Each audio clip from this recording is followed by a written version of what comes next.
Audio Jungle.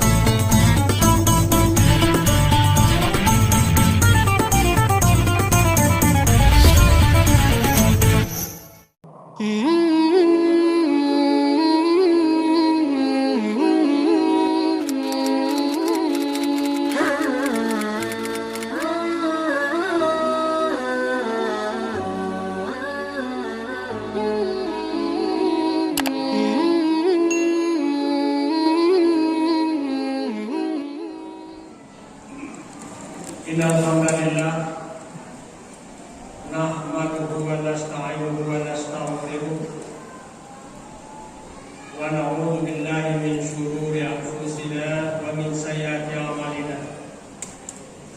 May yahdihillahu fala mudilla lahu wa may yudlil fala hadiya lahu. Asyhadu an la ilaha illallah wa asyhadu anna Muhammadan 'abduhu wa rasuluh.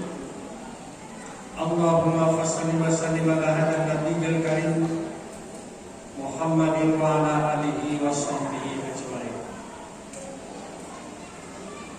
Summa qawluhu ta'ala fil Qur'anil Karim. A'udzu billahi minasy syaithanir rajim. Bismillahirrahmanirrahim. Qad aflaha al-mu'minuna alladhina hum fi salatihim khashi'un walladhina hum 'anil lagwi mu'ridun walladhina hum liz-zakati fa'ilun walladhina hum li furujihim hafizun illa 'ala azwajihim aw ma malakat aymanuhum فإنهم غير ملومين فمن ابتغى وراء ذلك فأولئك هم العادون والذين هم لأماناتهم راعون والذين هم على صلواتهم يحافظون أولئك هم الوارثون الذين يرثون الفردوس هم فيها خالدون. صدق الله العظيم. Ramallah kaum muslimin muslimat jamaah Masjid At-Taubah yang dimuliakan Allah Subhanahu wa taala. Syukur alhamdulillahirabbil alamin. Marilah sama-sama kita berdoa kepada Allah Subhanahu wa taala, di mana hingga memasuki malam yang ke-6 yang mulai kita di bulan Ramadan tahun ini, Allah Subhanahu wa taala masih memberikan kehidupan kepada kita, dilengkapi dengan nikmat kesehatan, disempurnakan dengan nikmat iman dan Islam, sehingga kita hingga malam ke-6 ini dalam keadaan sehat walafiat dan khusyuk melaksanakan ibadah kepada Allah Subhanahu wa taala.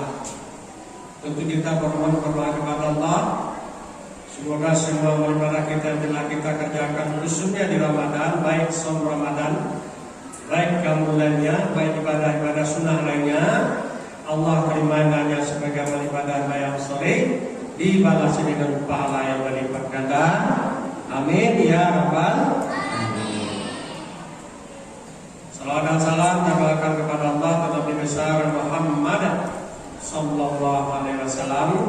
Allahumma shalli ala Muhammad wa ala ali Muhammad. Kaji kita pada malam hari ini adalah ibadah salat dalam pusaran ibadah puasa. Jadi startnya itu sekarang sholat. Kalau puasa mungkin sudah dikupas sebelumnya. Kenapa kita bahas tentang sholat? Ternyata sholat itu ditingkatkan jumlahnya di bulan Ramadan. Betul tidak? Betul tidak? Apanya ditingkatkan jumlah rakaatnya secara fisik. Tentu secara hakikat sholat kita lebih terlatih menjadi orang yang mendirikan sholat secara khusyuk. Apabila tidak ada perubahan dari malam ke malam kekhusyuan kita dalam beribadah, itu menandakan kita gagal dalam latihan pada puasa Ramadan. Ya. Sebab kata Rasulullah SAW, "Man shoma Ramadhana imanan wa ihtisaban ghufira lahu ma taqaddama min dzambi." Siapa yang berpuasa di bulan Ramadan dengan iman yang mantap, ilmu pengetahuan yang sempurna, sampai akhir Ramadan ya awal Ramadan dia berpuasa. Terus dia melakukan muhasabah, introspeksi diri setiap setelah salat berdoa. Apa yang dia doakan kepada Allah, minta ampun kepada Allah atas dosa-dosa berlalu dan bertobat kepadanya. Itu makna muhasabah wahtisaban itu. Allah berjanji mengampuni semua sisa-sisa dosa yang berlalu yang belum terampuni setiap sholat. Ini dipilah-pilah Bapak Ibu. Kita sudah salat setiap waktu, setiap hari. Betul? 5 waktu kita salat. Ya. Kita minta ampun kepada Allah setiap di dalam sholat. Itu yang pertama. Bukan berdoanya saja sesudah salat, tapi minta ampunnya di dalam sholat. Adakah kita merasa minta ampun di dalam sholat ketika sholat? Barangkali yang mudah-mudahan sekalian. Adakah ragu? Bako ragu awal mungkin lupa di mana minta ampun di dalam salat kepada Allah. Di bacaan mana kita minta ampun kepada Allah dalam salat?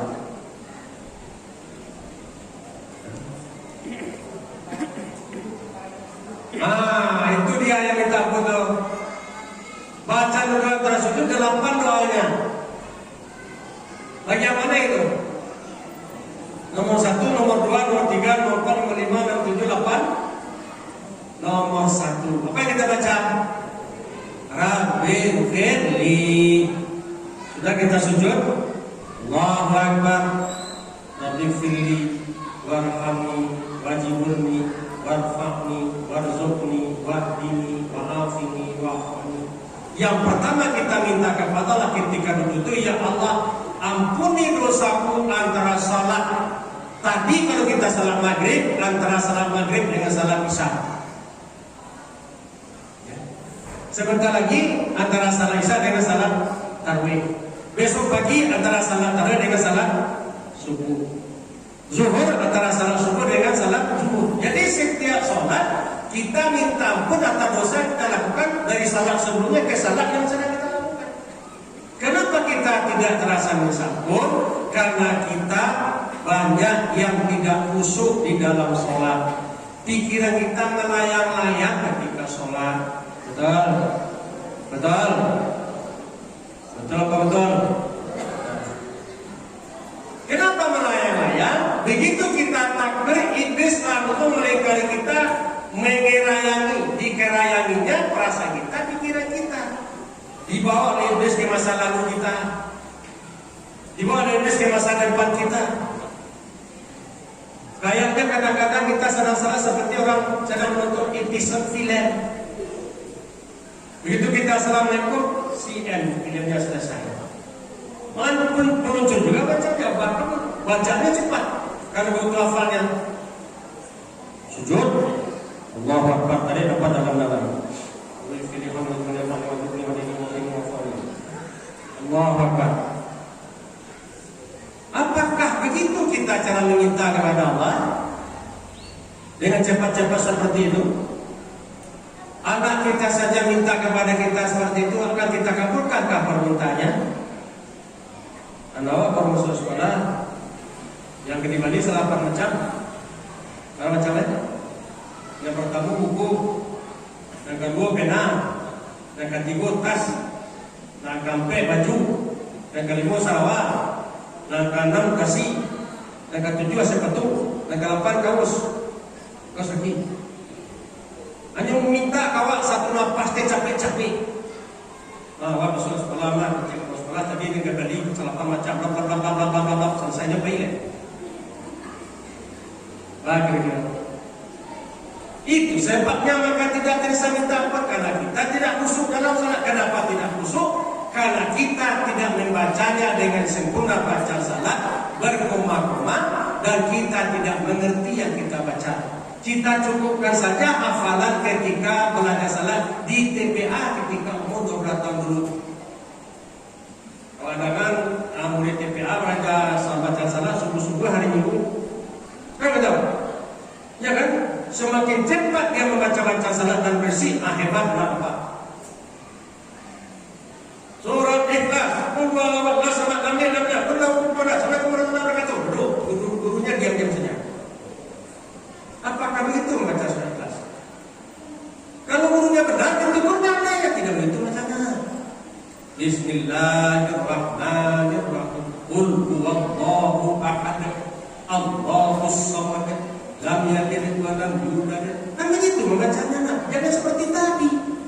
Baca salat juga begitu. Oleh karena itu marilah kita merapikan salat kita di Ramadan ini. Start kita merapikannya. Sempurnakan baca salat. Kenapa saya katakan tadi salat dan pusana pada puasa? Pusana itu karena Nabi mengatakan man qama ramadhana imanan wa ihtisaban. Siapa mendirikan qiyamul lail Ramadan, salat tarawihnya Ramadan, salat tarawih dan witirnya Ramadan dengan iman yang mantap kepada Allah. Kemudian dia melakukan muhasabah setiap salat, minta ampun kepada Allah semua dosa-dosa yang berlalu. Kemudian bertambah kepada Allah Subhanahu wa taala. Ghufira lahu ma taqaddama min dzambi. Allah berjanji mengampuni semua dosa-dosa yang berlalu. Andai kata kita mati siap salat, insya Allah langsung karcis masuk surga sudah di tangan kita. Siratal mustaqim. Tapi kalau kita tidak khusyuk salat, salatnya tidak benar, bermasalah amalan puasa kita. Kenapa begitu? Kata Rasulullah sallallahu alaihi wasallam, "Awwalu ma yuhasabu al-'abdu fi yaumil hisab aw fi yaumil qiyamah." Amal yang pertama Allah tanya kepada kita pada masa berisab di yaumil mahsyar nanti.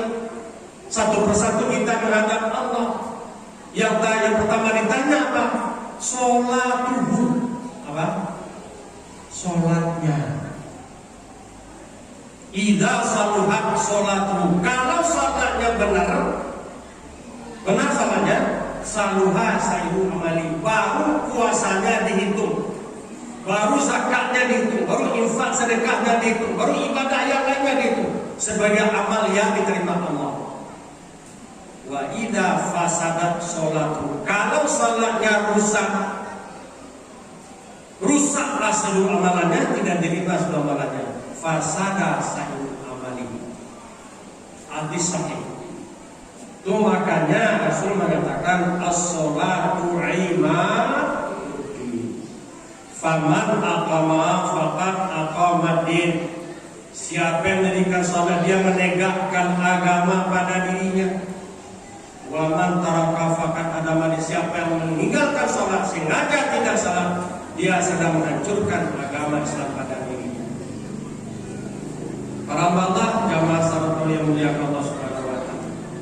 Oleh karena itu mari kita wariskan salat ini kepada anak-anak kita. Jangan kita saja yang usaha salat, anak kita juga dididik untuk salat. Cucu kita juga. Kenapa pakai cucu? Kalau anak kan cucunya. Ya. Dulu ketika bujang-bujang kita tanya, Allah keluarga. Sudah keluarga tanya lain. Allah barana. Allah. Itu. Lah kadang anak tanya lah minantu. Gitu. Kalau sebagai aku tanya apa? Nah barang cucu. Jadi kita ngejawab kakek juga ada kepada cucunya, nenek juga ada kepada cucunya. Oh mentang-mentang saya sudah jadi kakek, itu urusan saya lagi, itu urusan anak saya nggak bisa. Kenapa tidak bisa? Allah mengajari kita dalam surat Furqan ayat 74. Dia ajari kita ini meminta kepada Allah bukan untuk kita saja, bukan untuk anak kita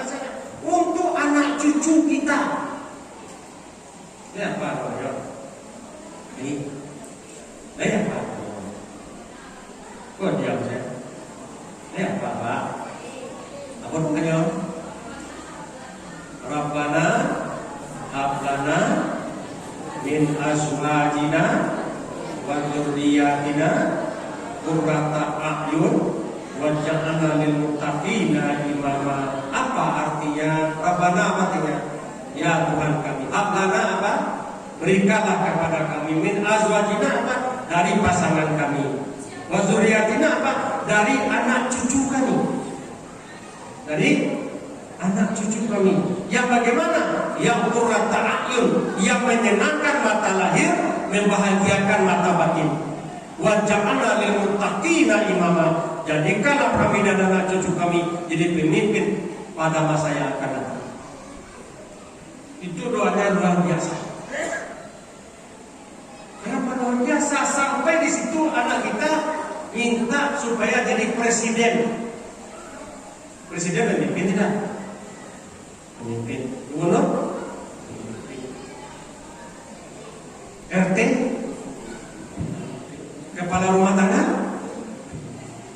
Di mana saja dia sekolah, pemimpin juga. Kalau juara satu, dia pemimpinnya. Pemimpin yang juara yang lain, dia nomor satu. Bukankah pemimpin itu nomor satu?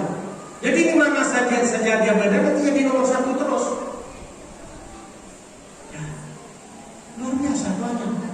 Hafal itu rugi kalau tidak hafal, dan rugi kalau tidak membaca setiap sholat. Anak-anak ya, surah Furqan. Surah apa? Bukan, ayat mana tadi? 72 ampin. Ini mulai ayat nomor 3. Wa ibadur rahman. Hamba-hamba yang dicintai Allah. Terus sampai nomor 74, ayat 74, yaitu orang yang meminta kepada Allah, ya Tuhan kami berikanlah kepada kami dari pasangan kami, dari keturunan kami, anak cucu kami yang qurrata a'yun,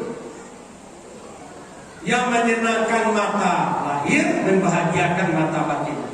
Jadikanlah kami dan anak cucu kami jadi pemimpin masa yang akan datang bagi orang bertakwa. Kita mulai kepada pokok kaji tadi. Apa pokok kaji kita tadi?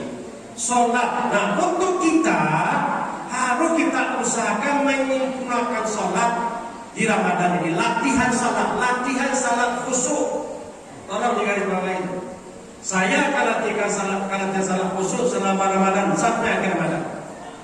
Kalau saya masih ada. Apa ciri-ciri syarat-syarat salat khusyuk itu? Kama tanya orang kawan Ustaz, atau tanya salat khusyuk Ustaz. Salat khusyuk yang pertama adalah prasolat, menyempurnakan wudhu. Apa? Karena di ayat yang kita bacakan tadi, walladzina hum ala sholawatihim yuhafizun. Oh ya, orang yang menjaga kesempurnaan salat. Kesempurnaan salat akan berawal daripada kesempurnaan wudhu. Kalau batal wudhu, bagaimana salat? Sah batal. Kalau tidak sempurna wudhu, tidak sempurna salat. Anggota wudhu itu berapa? Selain istinja, ada di surat Al-Maidah ayat 6. Ya dong? Istinja maksud juga di situ itu. Cebok sama cebok belakang, cebok depan itu. Namanya taharah. Sempurnakanlah taharah. Kalau taharah itu kan definisinya mengangkatkan najis dari tempat kalau najis dengan air yang suci, air mutlak. Pastikan airnya suci. Suci zatnya mensucikan bagi benda lainnya. Itu namanya air mutlak. Kemudian angkatkan najis, jangan najis itu masih berputar di situ juga. Siapa yang ngajari itu? Ayah ngajari kepada anak laki-lakinya, ibu ngajari kepada anak perempuannya.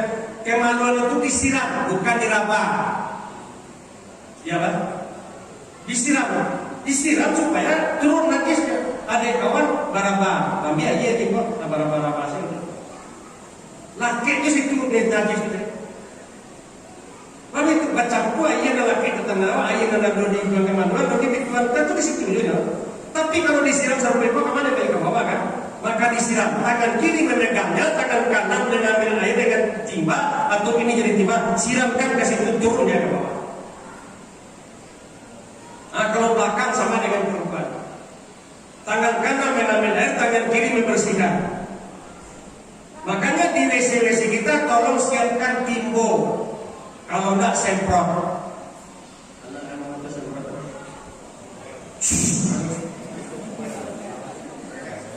Kamu nak tentu ambil di mana? Semprot saja benar. Tapi kalau tangan kau jadi timbo, para datang ia di lokasi itu. Najis pada itu kadang-kadang yang laki, kadang-kadang yang kental, kadang-kadang yang cair. Para tahu di tangan kau ke situ. Agak barangkali tangan bawa ia ke sini. Lebih rancak saya timbo. Kalau timbo bisa tak sakanya melempar situ langsung ke bawah. Dipastikan kalau sudah basuh atau kalau nak licin yang lain atau tidak bersih. Tapi kalau masih licin, berarti itu masih ada najis. Tanono nak ada najis di tubuh rawa lain tak licin tubuh tu lain lah kasih. Ya Bapak Ibu, itu kaji fikih Pak. Aduh Bapak Ibu, ajar karena masuk itu sempurna cinta. Kemudian wudu memasuk muka. Pastikan muka itu adalah bagian depan ini, matanya bagian rambut sampai sini. Membasuh, semuanya dibasuh. Kalau menurut kajian Imam Asy-Syafi'i, fikih Syafi'i itu 3 kali sempurnanya barangkali. Tapi sebelum membasuh tadi ada yang sunah-sunahnya. Menyilang-nyilangi tangan, dibersihkan tangan dulu, kemudian berkumur-kumur dulu, kemudian memasukkan air ke hidung dulu. Kan begitu? Lah kedua kotoran hidung tadi kan begitu? Gitu. Nah, baru dibalas jatuh sekali mukul dulu, baru ke diam-diam tadi, baru bagian bawah niat untuk berwudu.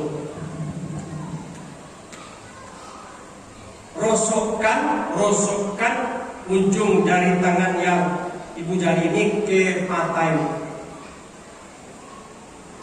Sampaikan tangan ini ke belakang ibu jari ini.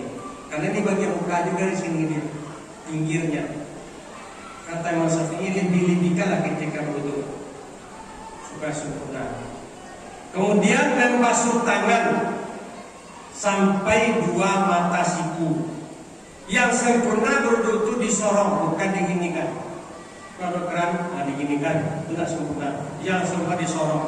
Dilakukan, ia ditimbuk, diambil, disorong. Kalau ke bidang, adik kawan tidak aku keran 2 kali. Aku nak kena, ya serba itu. Ya kan? Kemudian apa lagi? Menyapu kepala, bukan merosok-rosok kepala. Bukan rambut, tapi kepala. Kalau kepala itu tempat tumbuhnya rambut, dibasahi tangan, disapukan. Disapu begini. Kawan kan? Itu masuk-masuk rambut. Kalau dia pakai jilbab, akan masuk itu balik.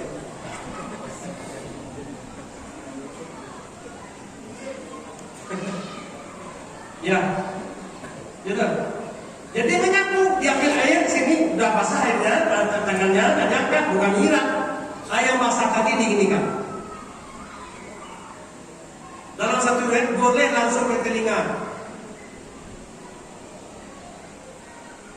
Nah boleh telinga itu kan tidak ada dalam Al-Quran, itu ada dalam hadis, itu disunahkan. Menyapu telinga, menyapu juga diginikan, masukkan ke ujung gerobaknya, putar ke belakang ke depan ibu jari kita. Ya kan? Nah kemudian membasuh kaki hingga 2 mata. Yang paling bagus juga disorong daripada diginikan. Disorong apa? Diangkat kaki kita, disiram dari ujung kaki sampai dia bertahan. Diangkat sedikit. Kalau ada keran, angkat ke keran tadi. Bantu dengan tangan. Sempurnakan. Kemudian pastikan sajadah kita suci, baju kita suci, celana dalam kita suci daripada najis.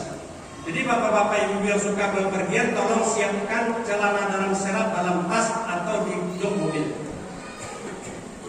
Bagus Ustaz, kamu lama lagi cok malam itu. Asyik tak pasang lo patah kembali celana begitu. Lupunya kan celana cadangan. Ya Pak, ya tuh. Ketika kita pergi nanti pun di celana dalam saja lah basah ke barang. Atau kosong mereka basah dari celana dalam. Ganti perkasana diganti celana dalam.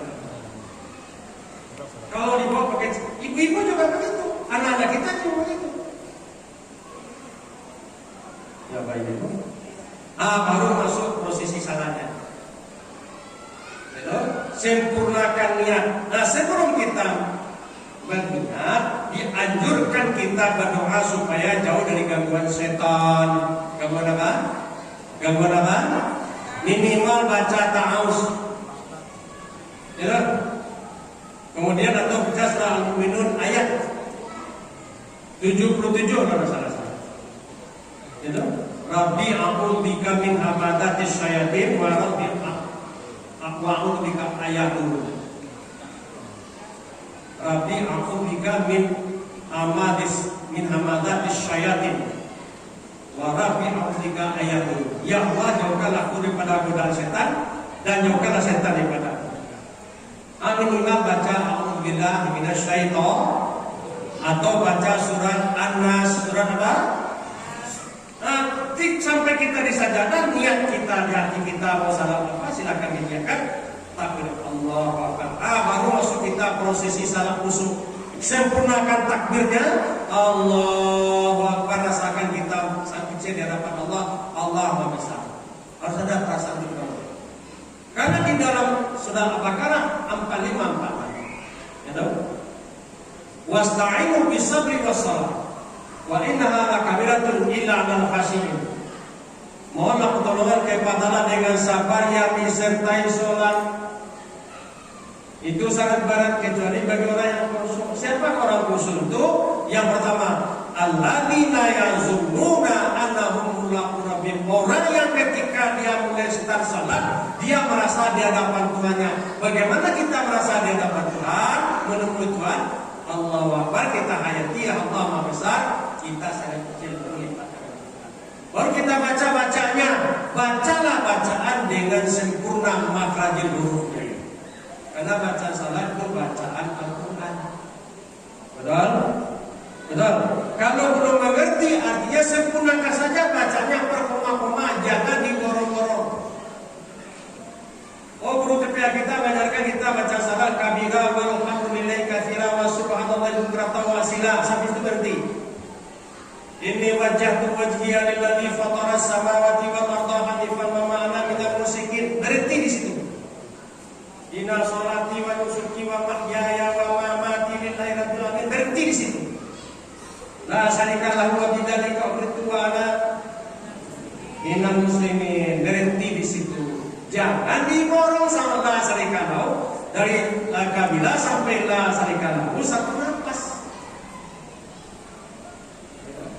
Al-Fatihah berapa ayat? Jangan satu nafas. Bacalah seperti imam membaca. Walaupun tidak pakai agama sudes, boleh.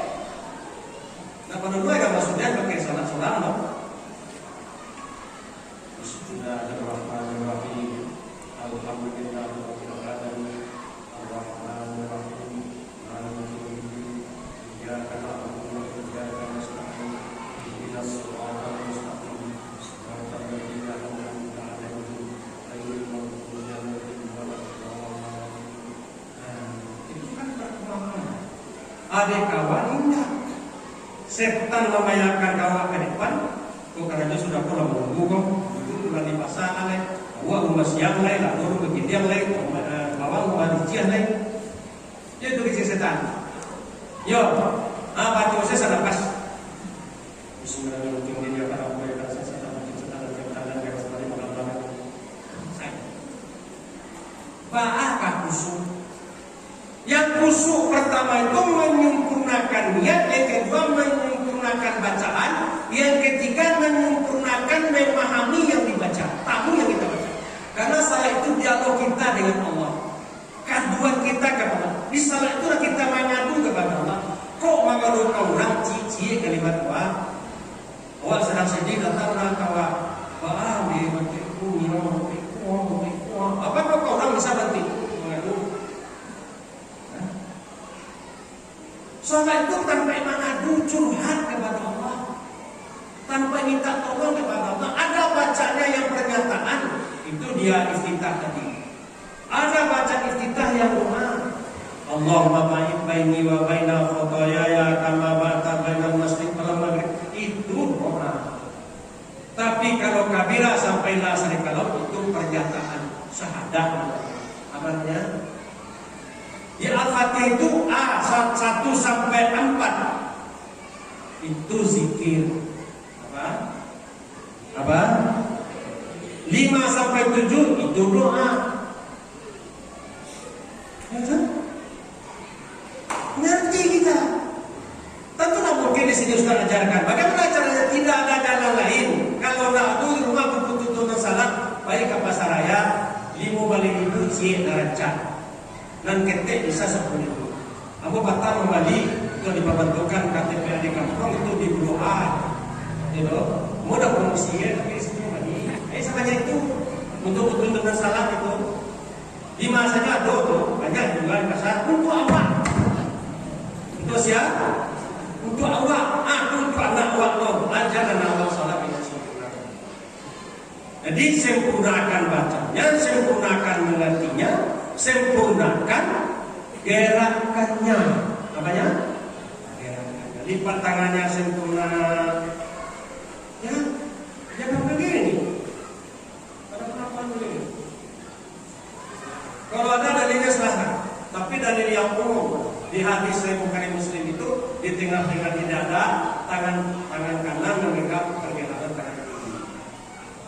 Ya kan? Rukunya sempurna, sujudnya sempurna seperti itu.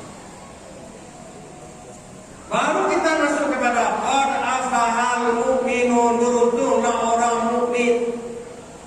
Alladzina hum fi sholatihim khashi'un, orang yang khusyuk di dalam sholat. Baru dosa kita diampuni. Tadi itu antara dosa sujud 8 yang kita minta. Rabbi fili ya Allah, ampuni dosaku, warhami sayangilah aku, wajibuni tutupi kesalahanmu, warfa'ni angkat derajatku, warzuqni beri aku rezeki, wahdini beri aku petunjuk, wa'afini maaf beriku kesehatan, wa'afani maafkan aku. 8 yang kita minta itu kebutuhan jiwa. 8 proposal hidup.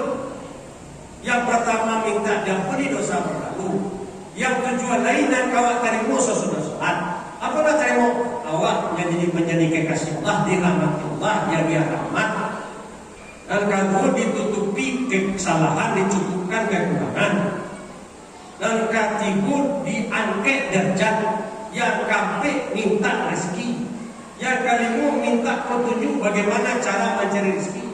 Yang keenam beri kesehatan. Yang ketujuh kalau salah maafkan. Itu untuk awak sesudah salah. Oleh karena itu tidak ada jalan lain bagi kita. Kembali kita menyempurnakan bacaan salat kita, memahami bacanya dan gerakannya, menyempurnakan wudunya. Kemudian ajari anak kita salat. Wa'mur ahlaka bis salat fastabir 'alaiha. Ajak anak cucumu salat, ahlaka keluargamu salat, bersabarlah mengajarnya. Oh tadilah sudah salat isya, itu banyak yang mudah yang keluar, mudah-mudahan masuk dia salat tarawih. Dan tidak berlihat dia untuk menjawab. Itu bapak kemandinya tahu. Isu sampaikan karena wah salat sampai salat tarawih, nah salat isya saja dulu. Sudah salat tarawih, dua dengan pengertian ilmu seperti itu. Banyak berbilang. Di sini untuk tamuan untuk sampai awal dalam untuk menyempurnakan begitu kan. Dengan itu ada ikhtiar bapak ibu yang punya anak untuk menahan anaknya tidak keluar. Berbahagialah kita.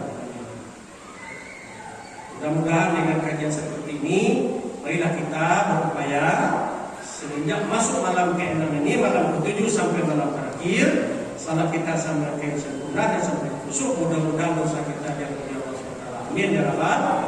Kemudian mudah-mudahan apa yang kita minta dalam salat Allah kabulkan. Kita dirahmatinya dan dikasihnya, ya dosa kita diampuninya, kita dikasihinya, kekurangan kita dicukupkannya, kesalahan kita ditutupinya, derajat kita diangkatnya, kita diberi rezeki, kita dikasih petunjuk, kita diberi kesehatan, kita dimaafkan kalau kita salah. Assalamualaikum warahmatullahi wabarakatuh.